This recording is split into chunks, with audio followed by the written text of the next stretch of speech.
మేము ఎలా తెలుసుకోవాలి ఆ మార్గాన్ని కదండి? ఎంత మంచి లక్షణం చూడండి ఇది. మార్గం తెలియాలి, మార్గం తెలుసుకోవాలి. ఆ మార్గం ఎలా ఉంటుంది, నేను ఎలా తెలుసుకోవాలి అని శిష్యులు ఎవరు అడగలే. అంటున్నాడు, ఎలాగునా నువ్వు వెళ్తానంటున్నావు, ఆ మార్గం మాకు ఎలా తెలియాలి, తెలియజేయి అంటే, ఏం లేదు నాయన, నేను ఎలాగున బ్రతికాను, ఎలాగున జీవించాను, నా ప్రవర్తన ఎలాగుందో అదే మీకు మార్గం, అదే మిమ్మల్ని నాలాగున తండ్రి దగ్గరికి చేరుస్తుంది అని తెలియజేసాడు అనమాట కదండి. ఎంత మంచి భక్తిపరుడుగాను, ఎంత మంచి ప్రేమ పరుడుగాను.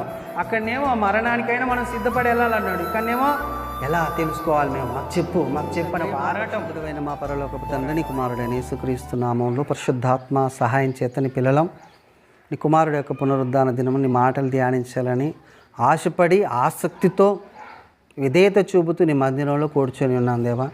మరి ఎలాంటి మాటలు మీరు నాయన మాట్లాడతారో, ఎలాగో మమ్మల్ని బలపరిచి నీ కుమారుడు రాకడకు స్థిరపరిచి సిద్ధపరుస్తారో మాకు తెలియదు. నీ మాటల్ని మాకు అందించి ఈ సమయంలో మమ్మల్ని బలపరిచి నీ కుమారుడు రాకడకు సిద్ధపరిచి నడిపించి మాయం పొందుమని, అలాగున ఈ ఆరాధనకు కానీ ఈ ఉపదేశమున కానీ ఏది ఆటంకంగా ఉన్నదో దాన్ని యేసుక్రీస్తు నామంలో తొలగించి పరిశుద్ధాత్మ శక్తి నడిపింపు. నీ దాసుడని నాకు దయచేసి నా ద్వారా మీరు మాట్లాడి నన్ను మమ్మల్ని బలపరచమని అడుగుచు. ఈ కొన్ని మనవుల్ని పాస్ సన్నిధిలో నుంచి నీ ప్రియ కుమారుడి లోక రక్షకుడు మా ప్రభు అయిన యేసుక్రీస్తు ప్రభు వారి పేరటి ప్రార్థన సమర్పిస్తున్నాము తండ్రి, ఆమేన్. దేవాది దేవుడు, సర్వోన్నతుడు, సర్వాధికారి, సర్వశక్తిమంతుడైన దేవునికి మహిమ ఘనత ప్రభావాలు కలుగునుగాక. కూడుకున్న నా సోదరి సహోదరులకు నా హృదయపూర్వక వందనాలు, శుభములు తెలియజేస్తూ ఉంటున్నాను. ఈరోజు తోమ గురించి తెలుసుకునేది ఏంటయ్యా అంటే, తోమ అంటే అసలు అర్థమైందంటే రెండు లేకపోతే కవలలు.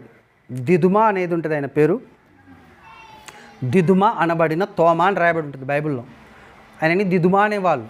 కానీ తోమ గురించి కొన్ని విషయాలని దేవుడు తెలియజేశాడు. ఈ తోమ గురించి ఎందుకు చెప్పవలసి వచ్చింది ఈరోజు అంటే, నేను మొన్న అక్కడికి వెళ్ళాను ఆయన సమాధి దగ్గరికి. ఆయన ప్రార్థన చేసిన స్థలాన్ని, ఆయన పరిచర్య చేసిన స్థలాలని దర్శించాం కదా. 3 స్థలాలు ఉన్నాయి. ఎక్కడ? మద్రాసులో. ఏంటి ఆ ప్రాంతం పేరేంటి మద్రాసులో అంటే? మైలాపూర్ అట. చెన్నైలో మైలాపూర్ అనే ప్రాంతంలో ఆయన యొక్క సమాధి, ఆయన యొక్క ప్రార్థన చేసిన రహస్య స్థలం. అంతేకాకుండా ఆయన పరిచర్య చేసిన గుట్ట మీద పరిచర్య చేసాడు. ఆ గుట్ట మీదకి వెళ్ళాం, కొండ మీదకి కదా. ఈ 3 స్థలాల్లో ఆయన అద్భుతమైన పరిచర్య, ఆయన గురించి చెప్పిన విషయాలు వింటే చాలా అద్భుతం అనిపించింది. నేను బైబిల్ చదువుతున్నప్పుడు అంతగా అనిపించలే నాకు. అక్కడికి వెళ్ళిన తర్వాత నేను చూసిన తర్వాత చాలా గొప్ప విషయాలు నాకు తెలియడము జరిగింది. కాబట్టి తోమ గురించి ఇప్పుడు ధ్యానిస్తే సూపర్ ఉంటుంది అనిపించింది అనమాట కదా. అయితే మేము వెళ్ళి చూసిన ఈ 3 ప్లేసులు ఏం ప్లేస్ అంటే, అది మొదట స్వార్థ ప్రకటించిన స్థలానికి వెళ్ళాం. స్వార్థ ప్రకటించిన స్థలమేగా అందరూ ప్రకటిస్తారు అనుకోకండి. ఈ భారతదేశంలోనే మొట్టమొదట క్రీస్తుని గురించి ప్రకటించిన స్థలం ఏదైనా ఉందంటే చెన్నైలో ఉంది. అదే మైలాపూర్ అనే ప్రాంతంలో ఉంది. మొట్టమొదటిసారిగా క్రైస్తవుడు అనబడిన వాడు కూడా అక్కడి నుంచే ప్రారంభమయ్యాడు. ఆ స్థలంలోనికి మేము వెళ్ళామన్నమాట. అక్కడ తోమగారు మాట్లాడిన స్థలాలు అక్కడ సందర్శించాం, చాలా చూసాం. అక్కడ చాలా అద్భుతంగా ఉంది. చూసి అక్కడ మాట్లాడుకుంటే బాగుండు, కానీ ఇక్కడ చెప్పే అంతగా ఉండదు. నేను కొన్ని వీడియోలు కూడా తీసుకొచ్చాను. అవి స్క్రీన్ ఉంటే వేసి చెప్తుంటే ఇంకా సూపర్ ఉండు, కానీ మనకు స్క్రీను లేదు కాబట్టి అలా చెప్పలేము. ఆ స్థలాన్ని దర్శించాం.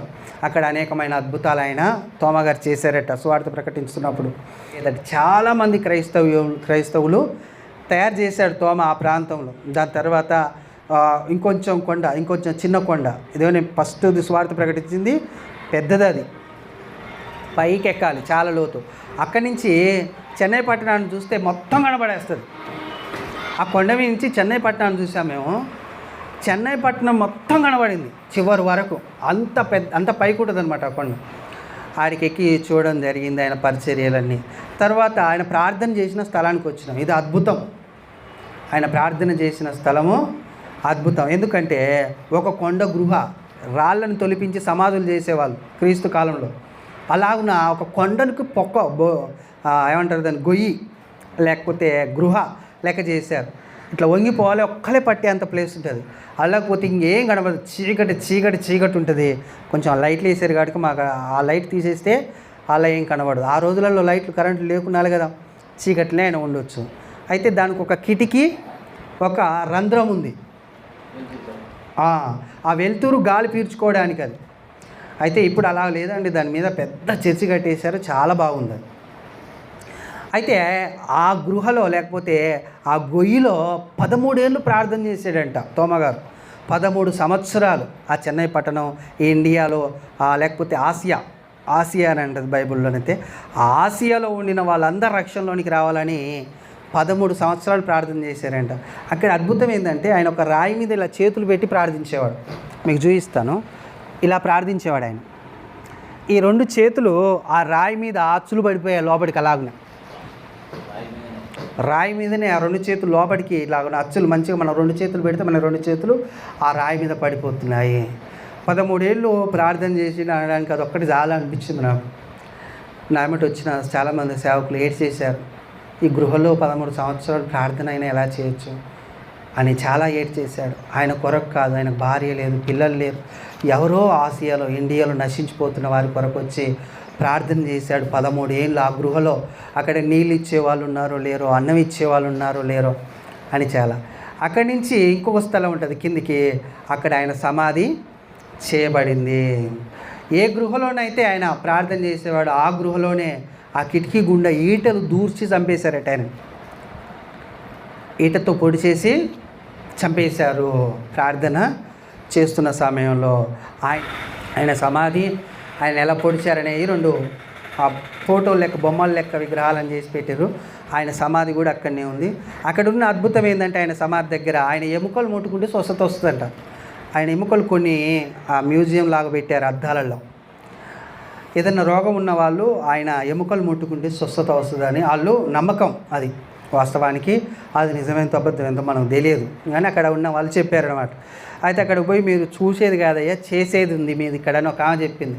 ఏం చేయాలమ్మంటే ప్రార్థన చేయాలి ఇక్కడికి వచ్చి, మీరు చూస్తే ఏం లాభం అని చెప్పింది. కొంతమంది చేశారు, కొంతమంది చేయకుండానే వచ్చేసాం. ఈ 3 ప్రదేశాలు కోసం మేము వెళ్ళామన్నమాట చెన్నై. అర్థమైందా?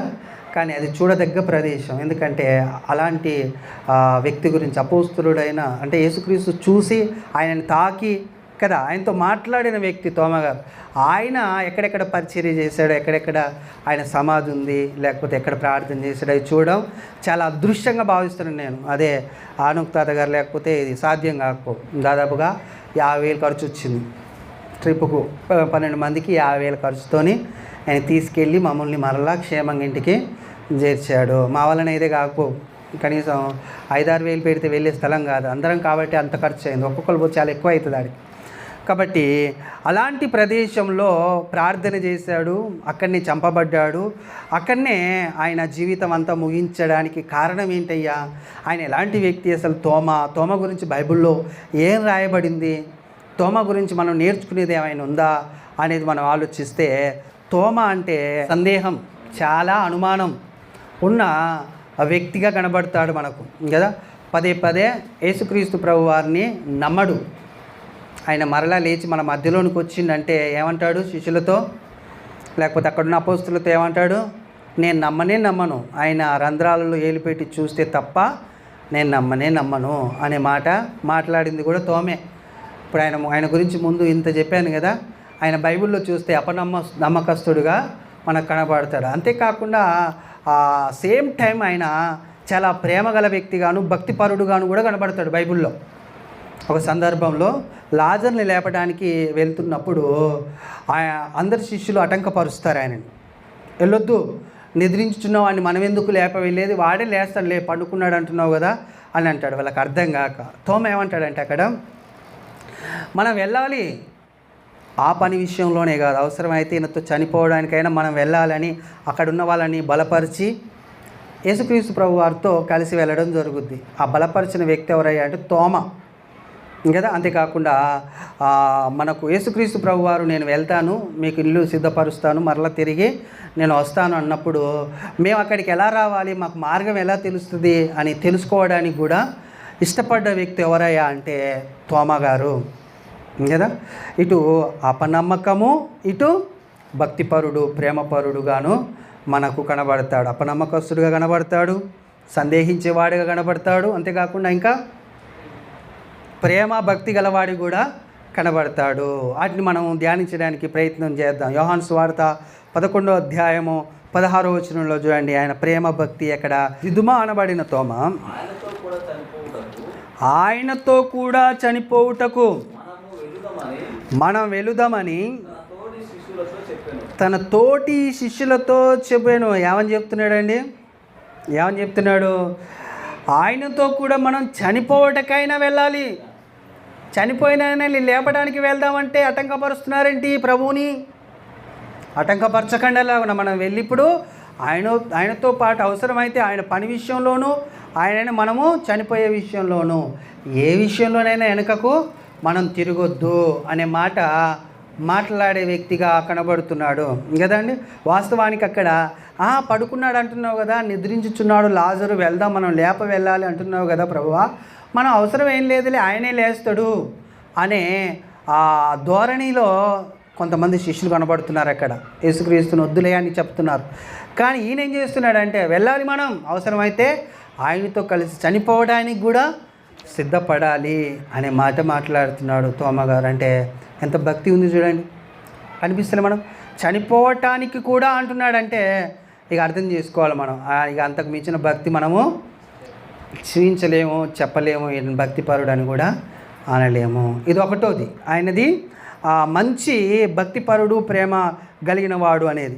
రెండోది ఏంటయ్యా అంటే ఆయన వాక్యం గురించి తెలుసుకోవడానికి, లేకపోతే క్రీస్తుని గురించి, ఆయన మార్గంను గురించి తెలుసుకోవడానికి చాలా ఆసక్తి చూపేవాడు అనేది కూడా మనకు బైబిల్లో కనబడుతుంది. 14వ అధ్యాయం, ఇదే యోహాను సువార్త 14వ అధ్యాయంలో 5వ వచనం చూడండి. 5వ వచనం, అందుకు తోమ ప్రభువా ఎక్కడికి వెళ్ళుచున్నావో మాకు తెలియదే,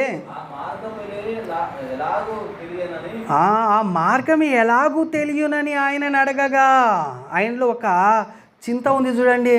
నువ్వు వెళ్తున్నాను అంటున్నావు, నువ్వు వెళ్ళిన తర్వాత ఆ మార్గంలో మేము నడవడానికి ఆ మార్గం మాకు తెలియదే, మేము ఎలా తెలుసుకోవాలి ఆ మార్గాన్ని కదండి. ఎంత మంచి లక్షణం చూడండి ఇది. మార్గం తెలియాలి కదా, మార్గం తెలియకపోతే మధ్యలో ప్రయాణం ముగుస్తుంది, అంతేనే కదండి. చెన్నై వెళ్ళాం మేము, మాకు వెళ్ళిన స్థలం ఒక ఆయనకు తెలుసు, అందులో అక్కడ అన్నీ తిప్పుతానికి కూడా శ్యామ్ అనే ఒక పాస్టర్ గారికి తెలుసు కాబట్టి అవన్నీ తిప్పగలిగాడు మమ్మల్ని. ఆయనకే తెలియకపోతే మార్గం మధ్యలోనే మేము వెనకకు రావాల్సి వస్తుంది. అందుకు మార్గం తెలియాలి, మార్గం తెలుసుకోవాలి. ఆ మార్గం ఎలాగుంటుంది, నేను ఎలా తెలుసుకోవాలి అని శిష్యులు ఎవరు అడగలే, అపోస్తులు ఎవరు అడగలే. అక్కడ ఉన్న అంతమంది ఉన్నారు, కానీ నేను ఒక్కడే అడుగుతున్నాడు. నువ్వు వెళ్తున్నాను అంటున్నావుగా ప్రభువా, మా మార్గం మేము రావడానికి ఎలా మాకు ఎలా తెలుస్తుంది, ఎలా మేము తెలుసుకోవాలి అది ఎలాగ అన్నప్పుడు యేసుక్రీస్తు ప్రభు వారు ఏమంటున్నాడు చూడండి, నేనే మార్గమును సత్యమును జీవమును, నా ద్వారా తప్ప. చూసారా అండి, ఇప్పుడు మనకు మార్గం కూడా చెప్తున్నాడు చూడండి. మార్గం ఎవరు మనకు? క్రీస్తు మార్గం మనకు. క్రీస్తు ఆయనే మార్గము, ఆయనే సత్యము, ఆయనే జీవము. అంటే అర్థమైంది, నడిచే బాట మార్గం అంటే ఆయన ఒక బాటలో నడవాలా, లేకపోతే ఆయన వెళ్ళిన బాట మరి నడవాలా? మార్గం అంటే అర్థం ఏంటి? ప్రవర్తన అండి. మన ప్రవర్తన ఎలా ఉండాలి? క్రీస్తులా ఉండాలి. క్రీస్తు మన కొరకు ఏదైతే చేశాడో అలాగున మనం కూడా చేయబద్ధులమై ఉన్నాము. ఆయన ఎలాగునైతే నడవని చెప్పాడో అలాగున నడిచే వాళ్ళమై మనం ఉన్నాము. కానీ నేనే మార్గం, నేనే సత్యం అంటే ఆయన పోయిన బాట మట్టి అచ్చులు పట్టుకుంటూ, లేకపోతే ఏమంటారు గుర్తులు పట్టుకుంటూ పోయేది కాదు. ఆయనలాగా బ్రతికిపోవడం, ఆయనలాగా బ్రతికి చనిపోవడం, అప్పుడు నువ్వు తండ్రి దగ్గరికి వస్తావు, లేకపోతే రావు తోమ అని చెప్పేసాడు. ఎంత రహస్యాన్ని తెలుసుకున్నాడు చూడండి తోమ.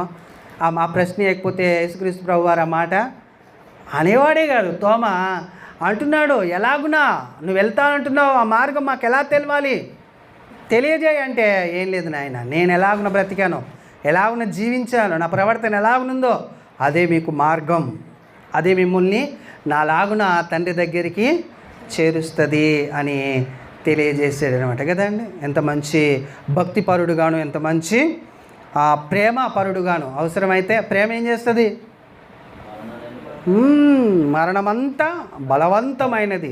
అక్కడనేమో మరణానికైనా మనం సిద్ధపడి వెళ్ళాలన్నాడు. ఇక్కడనేమో ఎలా తెలుసుకోవాలి మేము, మాకు చెప్పు అని ఒక పోరాటం ఆయనలో కనబడుతుంది.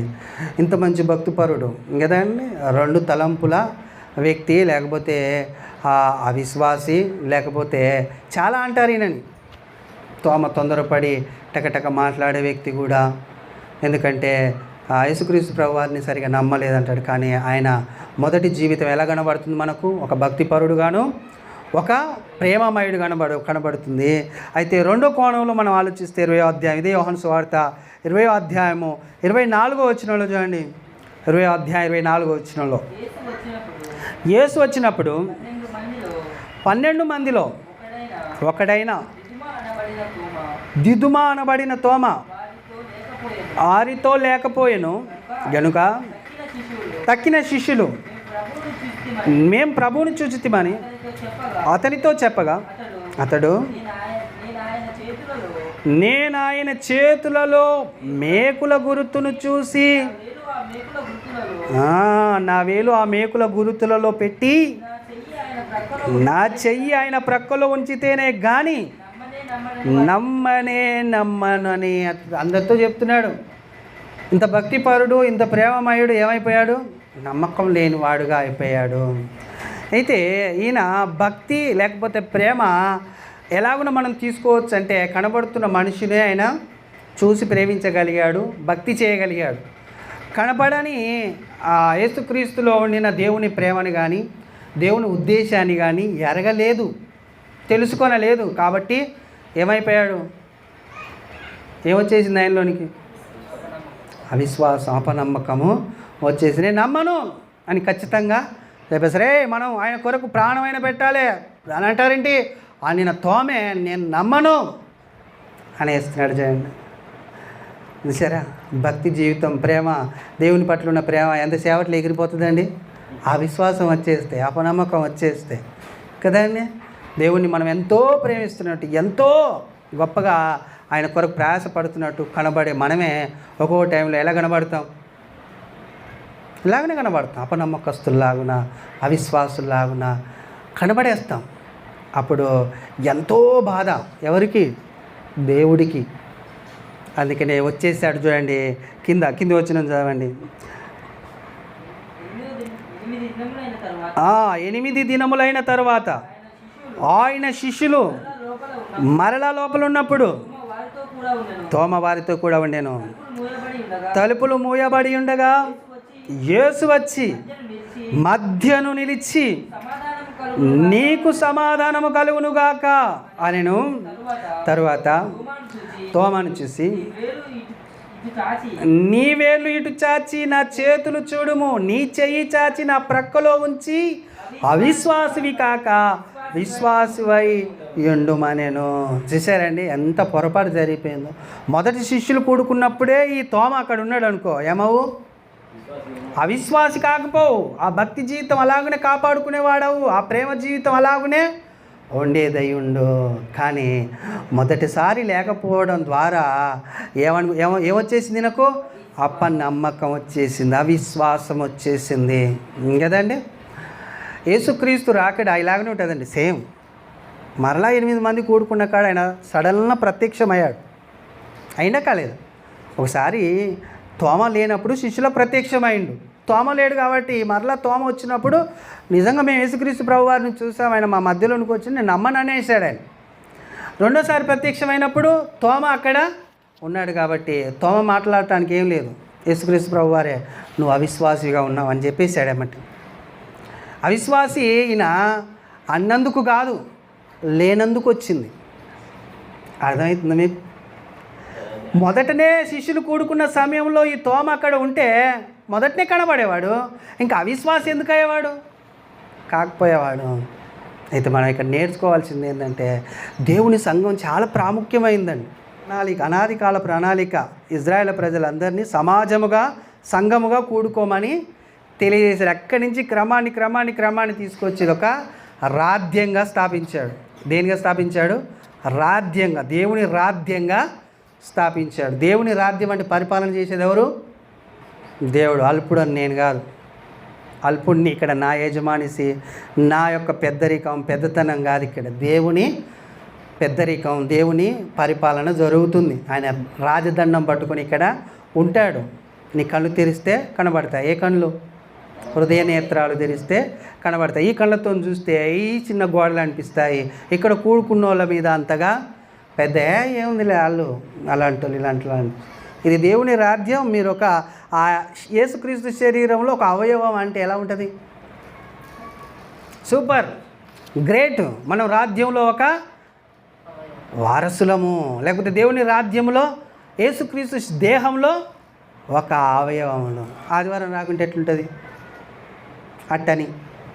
అట్టనుకొని సూపర్గా మనం ఫీల్ అయ్యి ఆదివారం ఆరాధనకు రాకపోతే ఏహపో ఆయన దేహం ఎంత, ఆయన ఎంత, అంతేనే కదండి.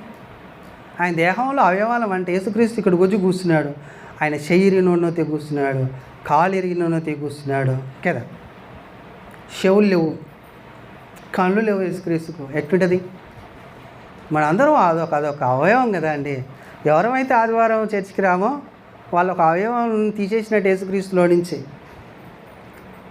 మనం అలా ఊహించుకుంటే చాలా ఘోరంగా ట్రీట్ చేస్తున్నట్టు దేవుని రాజ్యాన్ని అనేది అర్థమైంది మనకు.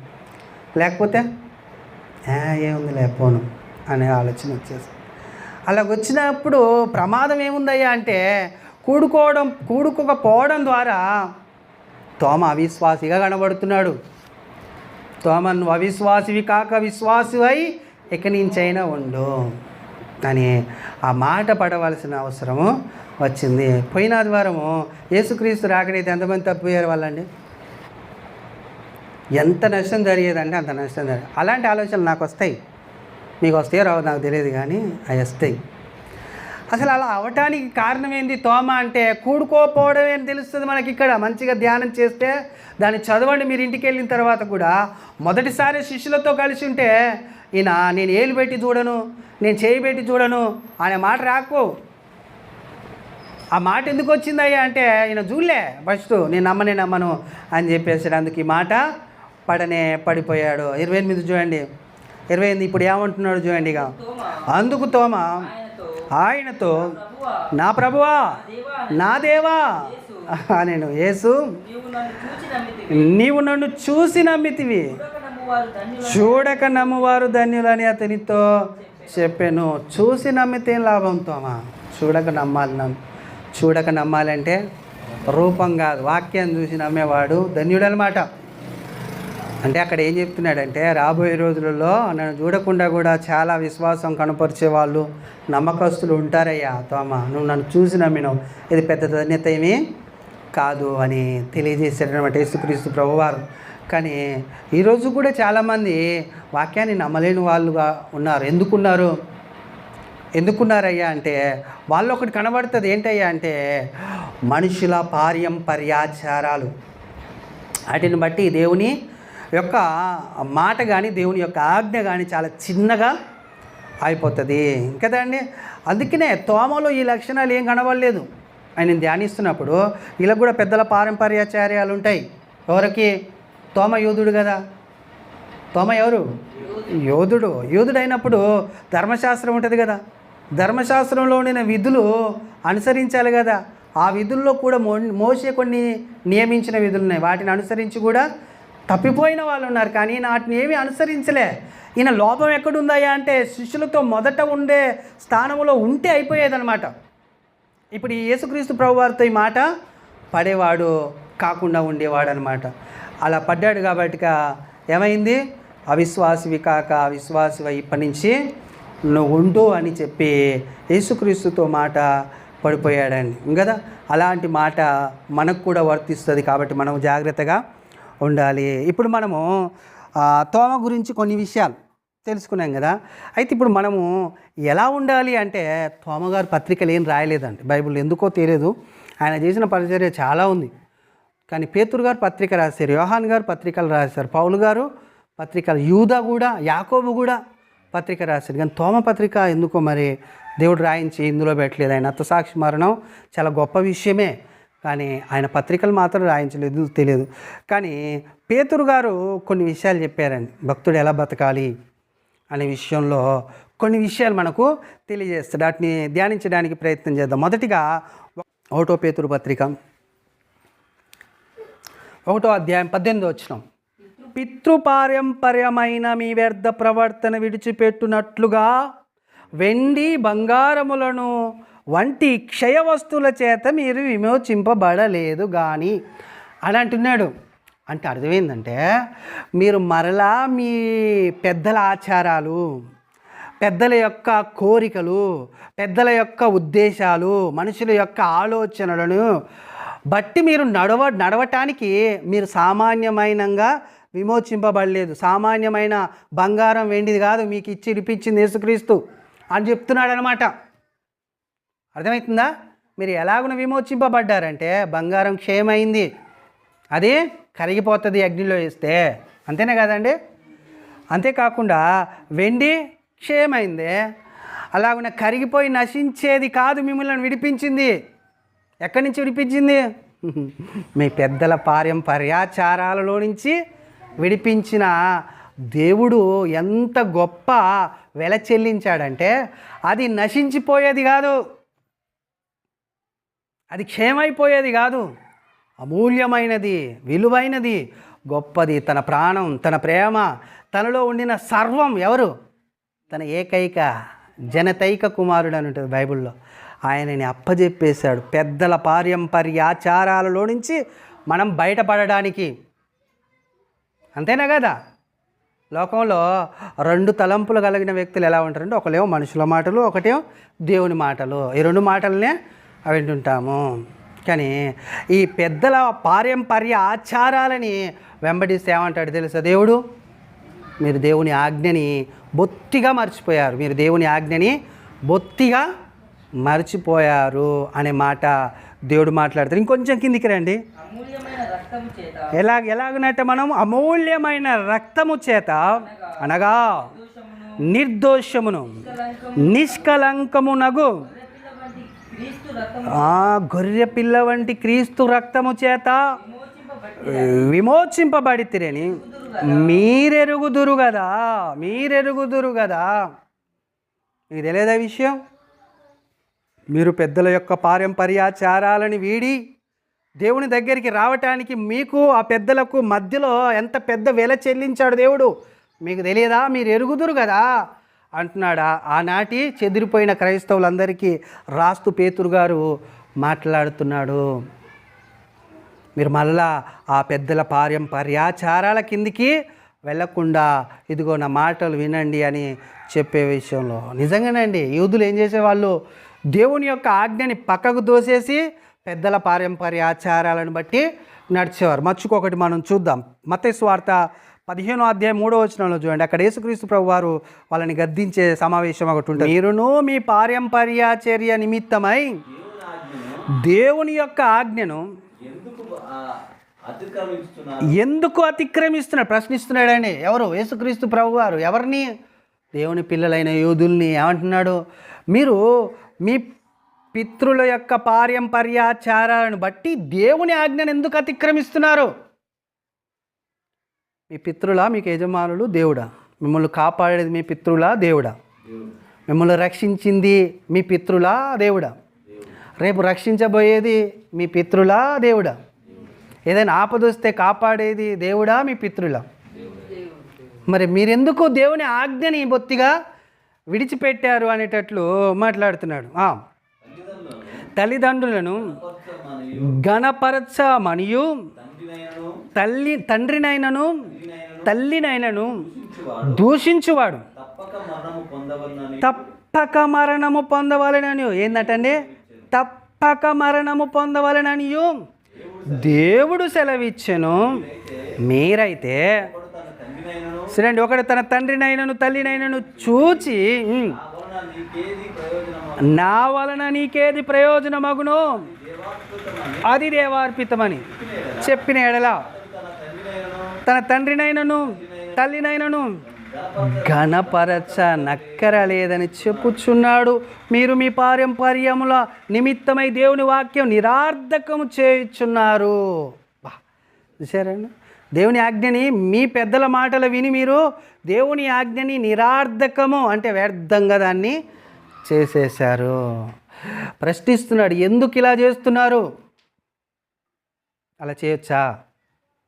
అలా చేస్తే నీకు ముందు పురోగతి ఎలా ఉంటుంది,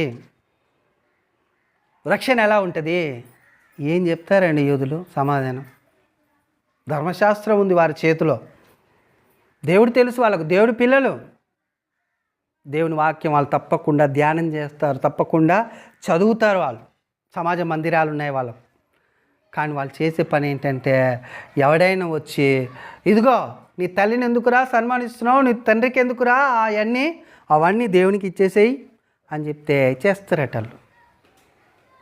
మరి తండ్రిని తల్లిని సన్మానించనే ఆజ్ఞ ఎక్కడ పోవాలి, దాన్ని ఎక్కడ పెట్టేస్తారు చెప్పండి మీరు అని యేసుక్రీస్తు ప్రభువారు ఖచ్చితంగా మార్క్స్ వార్త 7వ అధ్యాయంలో కూడా ఇదే మాటలు ఇంకొంచెం మార్క్స్ వార్త 7వ అధ్యాయము 8వ వచనం త్వరగా.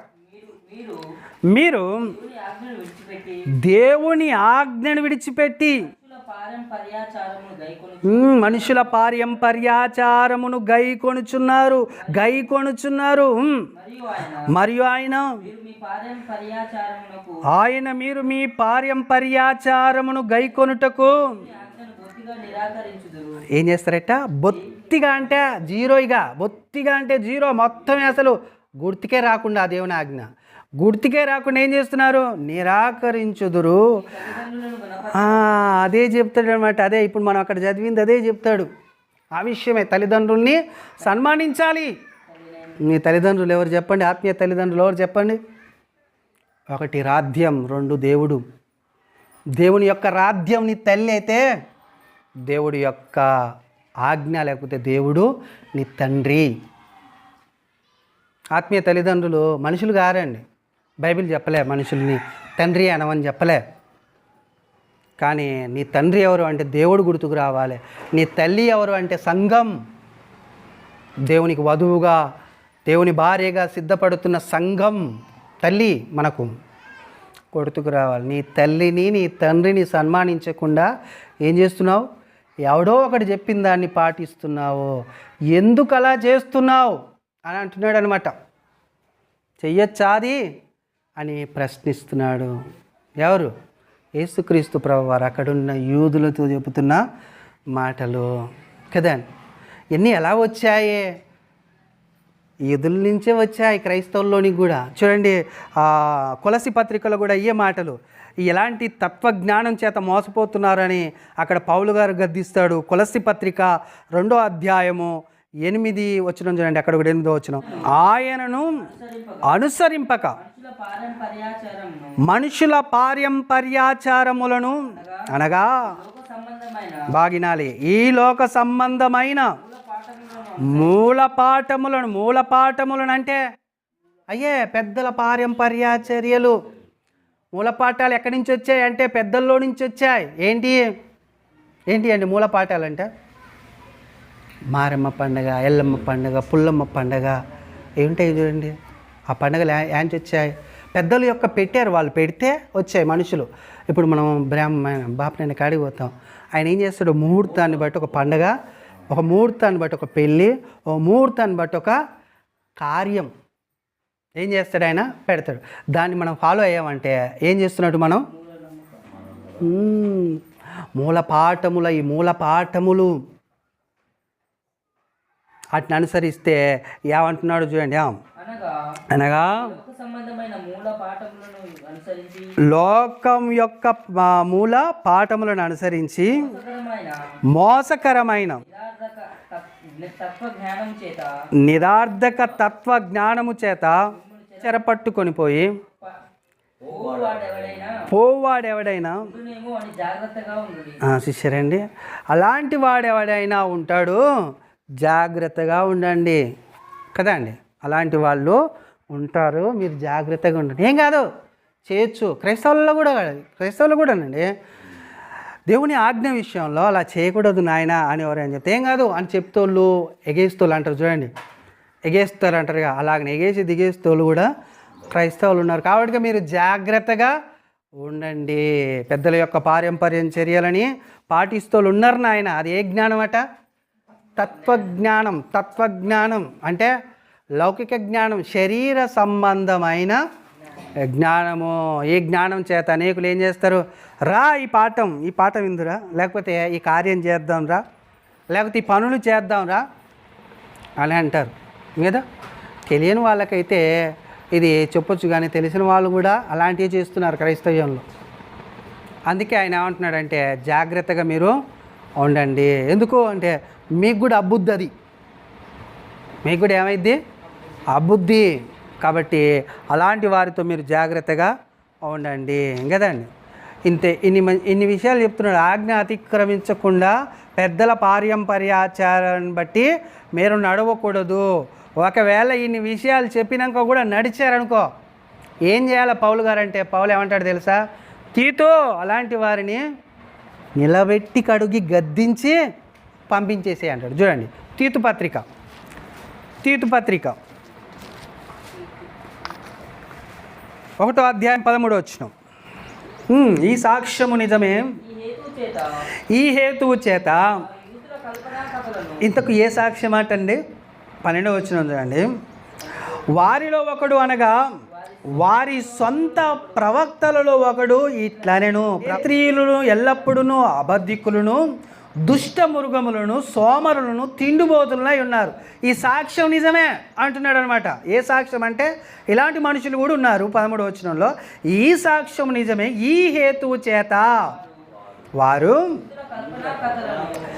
యూదుల కల్పనా కథలను, అంటే ఈ లోకస్తులు కూడా యూదుల యొక్క కల్పనా కథలను, సత్యము నుండి తొలగిపోవునట్టి మనుష్యుల కట్టడలను లక్ష్య పెట్టక ఆ విశ్వాస విషయమున స్వస్థులకు నిమిత్తము వారిని ఏం చేయాలంటే అక్కడ అండర్లైన్ చేయండి, కఠినముగా గద్దించుము అంటున్నాడు. ఇలాంటి కల్పనా కథలకు, పెద్దల పారంపర్య చర్యలకు ఎవరు పోతారట? తిండిబోతులు, దుష్ట మృగములు, సోమరులు, దేవుని దగ్గరికి వస్తోళ్ళు ఈ యూదుల కల్పనా కథలు బట్టి రాలేకపోతున్నారన్నమాట ఆ రోజులలో. అంటే రక్షణకు ఎలా ఉన్నారు వీళ్ళు? అభ్యంతరంగా, అడ్డుగా నిలబడిపోతున్నారన్నమాట. వాస్తవానికి ఈ యూదులు క్రైస్తవులైన యూదులు అనమాట. వీళ్ళు యూదుల కల్పనా కథలు అంటే క్రైస్తవులు అవి కూడా మళ్ళీ ఆ కల్పనా కథల్ని తీసుకొస్తున్నారనమాట. అయితే ఎందుకంటే పెద్దల పారంపర్య చర్యలు ఉన్నాయి, వీళ్ళకి తెలుసుగా. ఇలాగ మనం యేసుక్రీస్తు గద్దించినవి చూసాం. వాటిని మరలా ఎక్కడికి తీసుకొస్తున్నారు? అన్యజనుల మధ్యలోనికి తీసుకొస్తున్నారు. తీసుకురావడాన్ని బట్టి తీతు వారిని ఏం చేయంటే కఠినంగా గద్దించు. కఠినంగా అంటే వాళ్ళు కొన్ని మాటలు అన్నా పట్టించుకోరు, ఏం లేదు తుడిచేసుకొని పోతారు. కాబట్టి కఠినంగా ఉండాలి. నీ గద్దింపు ఎలా ఉండాలంటే మరొకసారి అలాంటి అన్యజనులకు కనబడకుండా, వాళ్ళలో నుంచి అలాంటి ఆచారాలు కానీ అలాంటి విధులు కానీ మరలా అన్యజనులకు కనబడకుండా కఠినముగా గద్దించు. అట్లన్నా వాళ్ళకు మారుమనసు వస్తుందేమో అన్న ఆలోచనతో కఠినముగా గద్దించుము. పవిత్రులకు అన్నీయు పవిత్రములే కానీ అపవిత్రులకును అవిశ్వాసులకును ఏదియు పవిత్రమైనది కాదు. చూసారండి, అవిశ్వాసులకట ఏది కూడా పవిత్రమైనది కాదట. అవిశ్వాసులకు ఒక గుర్తుంది ఏంటయ్యా అంటే అలా హృదయంలో ఏది పవిత్రమైనదిగా ఉండదట. అవిశ్వాసం వచ్చేస్తే పవిత్రమైనది ఏది ఉండదు, ఇంకా అన్నీ అపవిత్రంగానే వాళ్ళకు.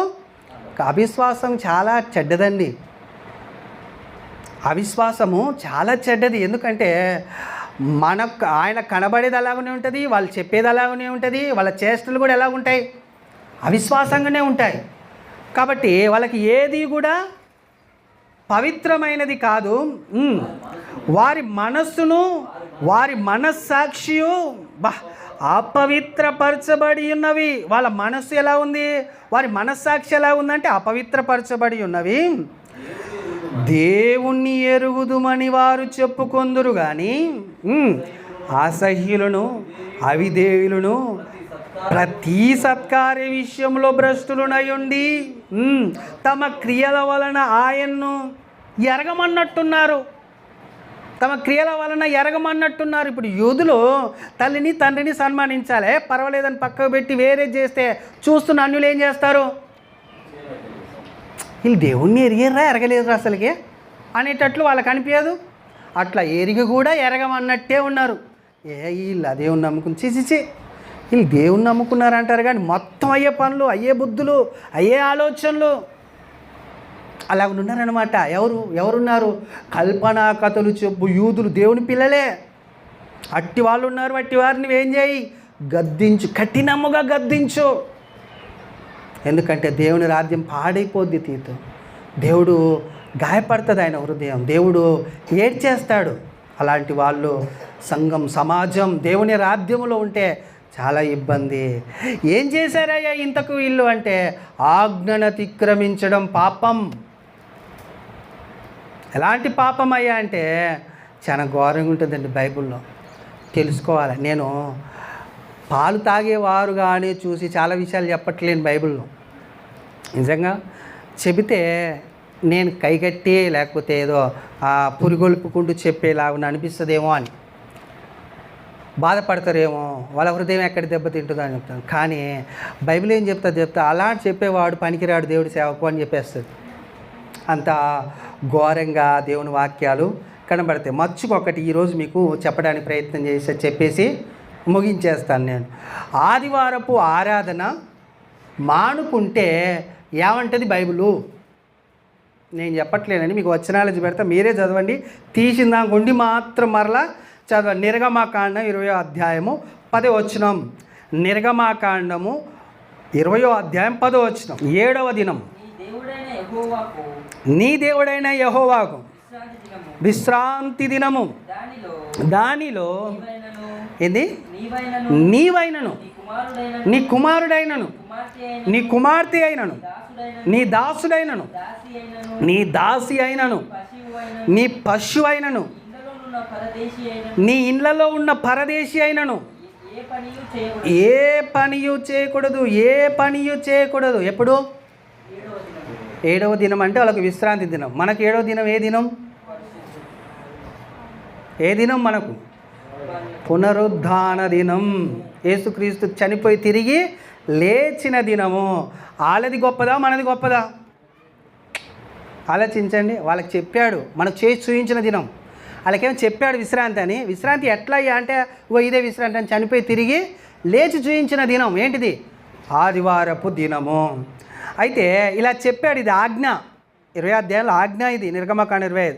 ఒకవేళ దీన్ని చేయకుంటే ఏందయ్యా అంటే అదే నిర్గమకాండం 31వ అధ్యాయంలో 15వ వచనంలో చూడండి ఏమంటాడు. వాళ్ళది ఇది, మనదేం కాదు. ఇది కూడా వాళ్ళదే. ఏది? ఇజ్రాయేల్ ప్రజలది అనమాట. ఈ ఆజ్ఞ అతిక్రమిస్తే ఏం జరుగుద్ది అంటే నిర్గమకాండం 31వ అధ్యాయము 15వ వచనం. బాగా వినాలి, బాగా చూడాలి మీరు. అక్కడ 6 దినములు పని చేయవచ్చు. 7వ దినము యెహోవాకు ప్రతిష్ఠితమైన విశ్రాంతి దినం. ఆ విశ్రాంతి దినమున పనిచేయు ప్రతి వాడును శిక్షారండి. ఏ శిక్షణ ఉండాలన్నట? అది ప్రతిష్ఠిత దినం, యెహోవాకు ప్రతిష్ఠిత దినం. కాబట్టి ఎవడైనా పని చేస్తే ఏం చేయబడాలి? మరణ శిక్ష విధించాలి. ఓకోండి, ఆదివారం నాడు చర్చికి పోకుంటే మరణ శిక్ష ఏంది కదండి? మనమైతే అంటుంటాం మన ఇష్టం వచ్చినట్లు ఆదివారాలు రాకుండా ఎగ్గొట్టి ఏం చేసినా కానీ మనకు ఆజ్ఞ లేదు. వాళ్ళకేముంది? ఆజ్ఞ ఉంది. ఏంటి ఆజ్ఞ? మరణ శిక్ష. నిజంగా చంపిరండి వాళ్ళు నన్ను.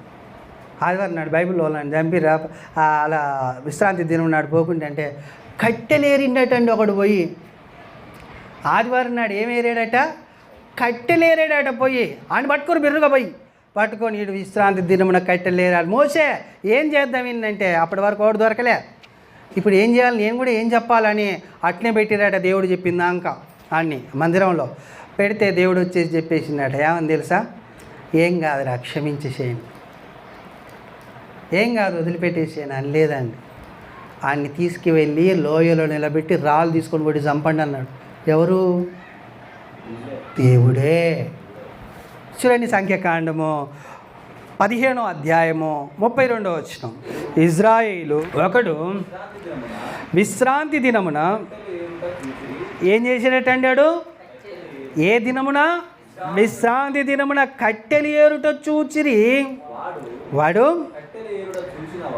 కట్టెలు ఏరుట చూచిన వారు మోషే యొద్దకును అహరోను వద్దకును సర్వ సమాజమునొద్దకు వానిని తీసుకొని వచ్చిరి. వానికి ఏమి చేయవలనో వారికి అర్థం కాలేదు. ఎందుకంటే ఎప్పుడు దేవుడు చెప్పలేదు ఏం చేయాలి. ఇన్ని ఒకవేళ విశ్రాంతి దినం మీరు వద్దని చెప్పాడు, మీరు నేను చేయాలో చెప్పలే, ఏం చేయాలని విషదపడలేదు గనుక వానిని కావలిలో ఉంచిరి. తర్వాత యెహోవా ఆ మనుషుడు మరణశిక్ష నొందవలెను, సర్వ సమాజము పాలెంలో ఉంచొద్దాన్ని, పాలెంలో ఊరవతలి కానీ తీసుకువెళ్ళి వెలుపల రాళ్లతో వాడిని కొట్టి చంపవలెనని మోషేతో చెప్పెను. కాబట్టి యెహోవా మోషేకు ఆజ్ఞాపించినట్లు సర్వ సమాజము పాలెం వెలుపలికి వాడిని తీసుకొని పోయి రాళ్లతో వాడిని చావగొట్టెను. ఏం చేశారట? వాడిని చంపేశారట. ఎవరిని? కట్టెలు ఏరుకున్నాడండి. పోయి తప్పు చేయలే, పాపం చేయలే, వ్యభిచారం చేయలే, నరహత్య చేయలే. ఆదివారం లేకపోతే విశ్రాంతి దినం, ఆదివారం ఏం కాదు వాళ్ళది విశ్రాంతి, శనివారం.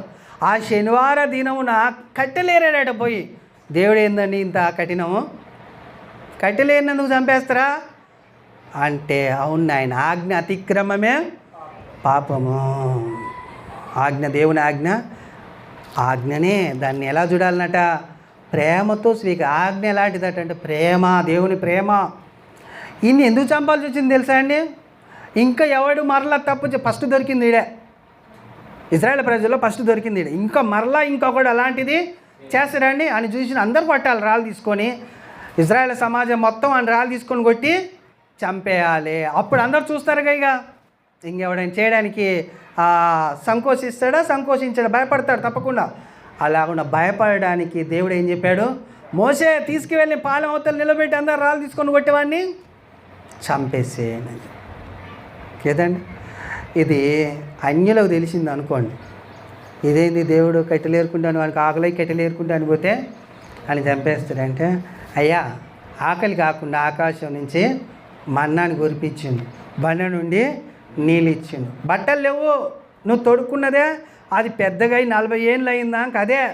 చెప్పులు లేవు, ఈ చెప్పులకు ఇంత సైజు కూడా తక్కువ కాకుండా అయ్యే పెరుగుతాయి.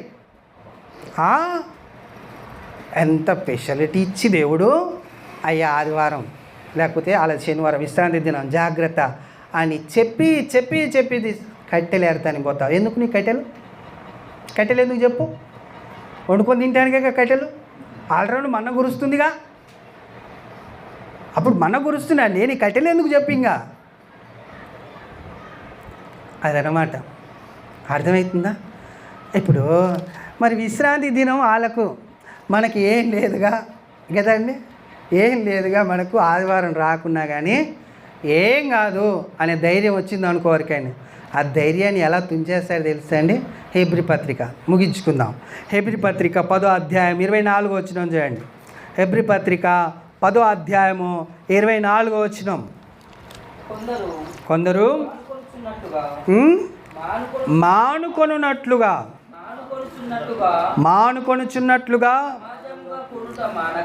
ఎలా కూడుతున్నట్టండి? సమాజముగా కూడుట అంటే అర్థం ఏంటి?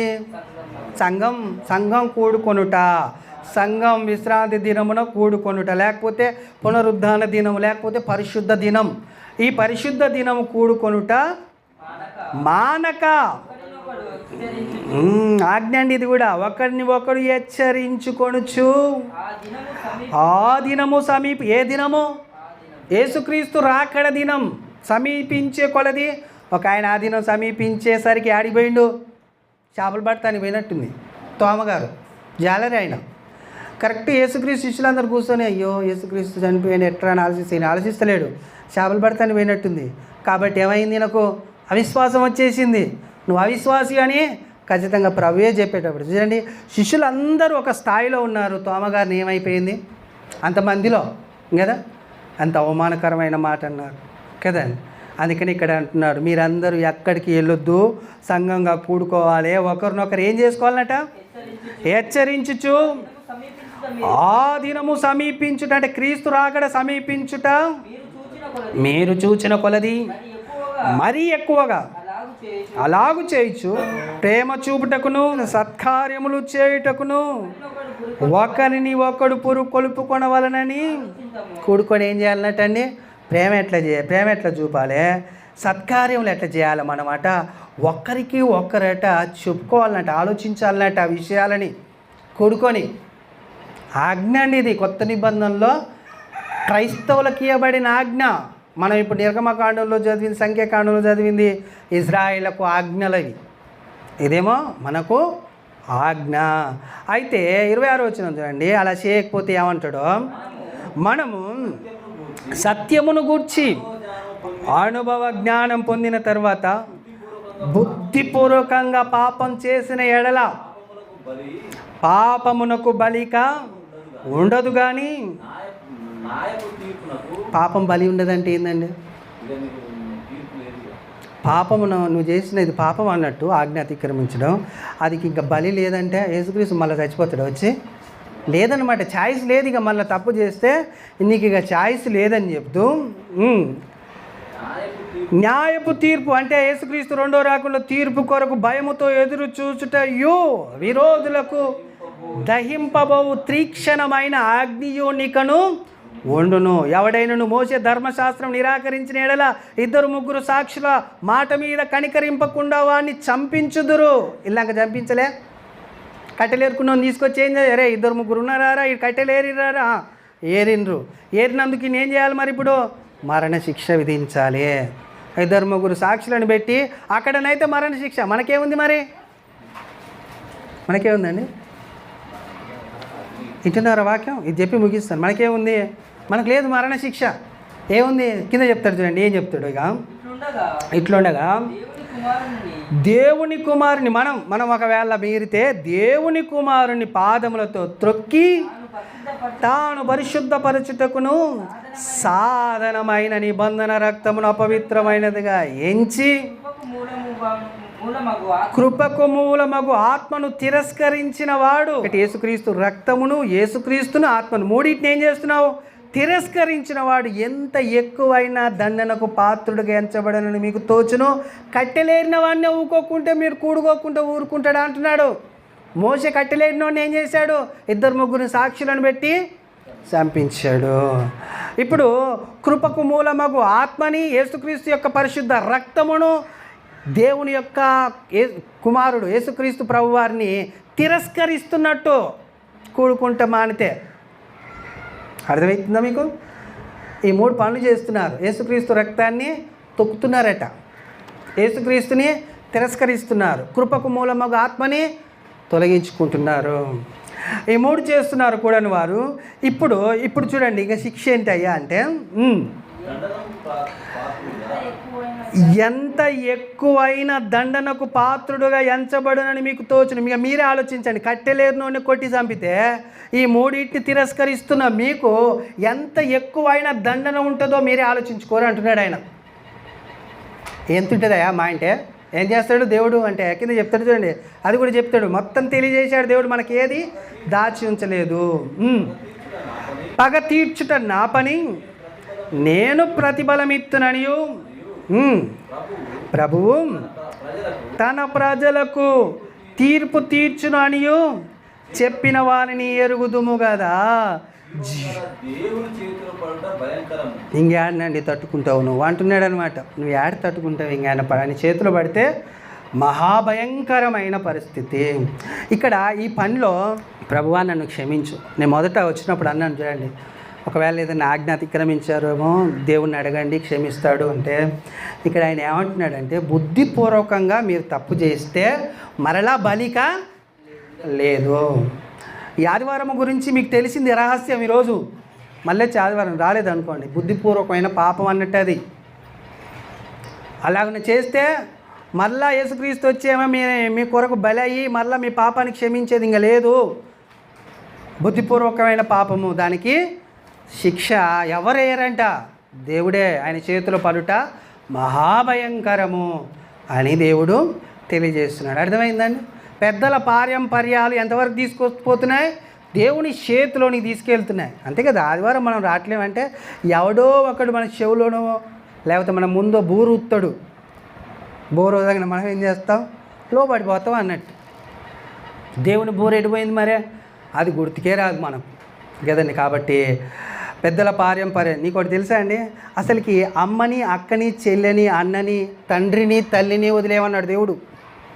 మనం పెద్దల మాట వింటాం, పెద్దల దాకా పోతున్నాం, మనం పెద్దల దాకా అవసరం లేదు. నీ పక్కనున్న నీ చుట్టూ ఉన్న వాళ్ళ మాటే వింటే నువ్వు నాకు పాత్రుడు కానే కావన్నాడు. అలాంటప్పుడు ఇంకేం సాకులు చెప్దాం దేవునికి?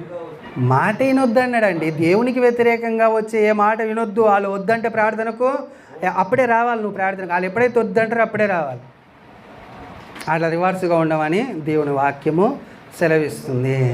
అలాగున ఉండడానికి ప్రయత్నం చేసి ముందు కొనసాగుతాం. దేవుడు మనల్ని దీవించి ఈ వాక్యం మన హృదయంలో ఉంచునుగాక. ఆమేన్. ప్రార్థన చేసుకుందాం. స్తోత్రములు తండ్రి, మా పరిశుద్ధుడైన మా పరలోకపు తండ్రి, నీ కుమారుడైన యేసుక్రీస్తు నామంలో పరిశుద్ధాత్మ సహాయం చేతనే పిల్లలం కొన్ని మాటలు ధ్యానించాము. తోమ జీవితంలో తండ్రి పెద్దల పారంపర్యాచారాలు ఉన్నప్పటికీ ఆయన అయా మరి మాట వినకుండా, పెద్దల పారంపర్యాచారాలు మాట వినకుండా భక్తిపరుడుగాను ప్రేమ మైడుగాను కనబడినట్లుగా, అంతేకాకుండా కూడుకోకపోవడం ద్వారా అతడు అవిశ్వాసిగా కనపడినట్టుగాను మాకు నాయన మేము నేర్చుకొని మేము ధ్యానించున్నాం. దినం కూడుకోకపోవట ఎంత ప్రమాదము అన్నాడు. అయా మరి ఇజ్రాయేల్ ప్రజలను, ఈనాడు క్రైస్తవులను అయా ఎంత భయంకరమైన నా తండ్రి శిక్ష ఉన్నదో మాకు తెలియజేశారు. అయా అందును బట్టి మీకు స్తోత్రాలు స్తుతులు చెల్లిస్తుంటున్నాం. మరి నాయన నీ పిల్లలు అలాంటి తప్పులు చేయకుండానట్లు వారిలో భయమును నాయన, వారిలో నా తండ్రి ప్రేమను, ఆసక్తిని, విధేయతను కనపరచండి. అయా ఆదివారం చాలా ప్రాముఖ్యమైంది. ఈ ఒక్క ఆదివారం అని చూస్తున్నాం, కానీ తండ్రి 1000 దినముల కంటే శ్రేష్టమని నీ వాక్యం సెలవిస్తుంది. ఒక్క దినం నీ ఆవరణలో గడుపుట 1000 దినముల కంటే శ్రేష్టమని నీ వాక్యం సెలవిస్తుంది. కాబట్టి అలాంటి దినాన్ని మేము నాయన దుర్వినియోగపరచుకోకుండా తండ్రి, నా తండ్రి పెద్దలని మాట మేము లోబడక నాయన, లోకానికి లోబడక, లోక ఆశలకు, లోక పద్ధతులు, అలవాట్లకు లోబడక వాటిని తిరస్కరించి నీ దగ్గరికి రావడానికి మాకు మీ కృప చూపి నడిపించి మాయం పొందమని అడుగుచు మేము తగ్గించుకొని నామను హెచ్చిస్తే కొన్ని మనవులు నీ పాద సన్నిధిలో నుంచి నీ ప్రియకుమారుడు ఈ లోక రక్షకుడు మా ప్రభువైన యేసుక్రీస్తు ప్రభువారి పేరటి ప్రార్థన సమర్పిస్తుంటున్నాము తండ్రి. ఆమేన్.